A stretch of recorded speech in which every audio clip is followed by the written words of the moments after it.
সাতটি গ্র্যান্ড স্লামের মালিক ভেনাস উইলিয়ামসের বয়স এখন ৪৫। দীর্ঘ ১ বছরের বেশি সময় কোর্টের বাইরে ছিলেন তিনি। তবে এবার ওয়াশিংটন ওপেন দিয়ে টেনিসে ফিরছেন এই কিংবদন্তি। বয়স পেরিয়েছে অনেক আগেই, কিন্তু খেলার প্রতি তার জেদ আর লড়াকু মনোভাব আজও অনন্য।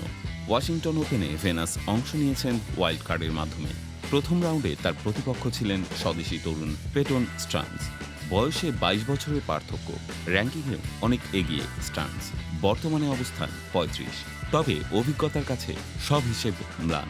ভেনাস ৬-৩, ৬-৪ সেটে হারিয়ে দেন তরুণ এই প্রতিদ্বন্দ্বীকে।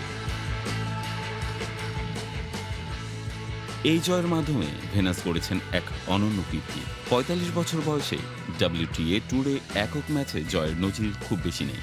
তার আগে শুধু মার্টিনা নাভরাতিলোভা ২০০৪ সালে ৪৭ বছর বয়সে এমন জয় পেয়েছিলেন।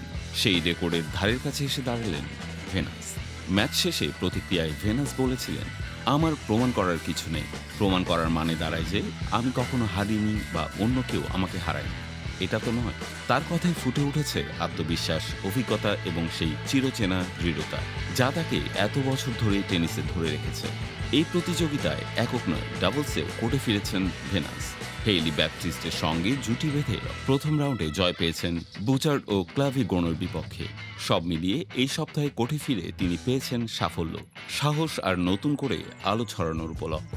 টেনিস ভক্তদের জন্য এটা কেবল এক ম্যাচ জয়ের গল্প নয়, এটা বয়সকে জয় করার, হার না মানা এবং কিংবদন্তি হয়ে ওঠার গল্প। ভেনাস উইলিয়ামস দেখিয়ে দিলেন তার নামের পাশে এখনও শেষ শব্দটি বসে না।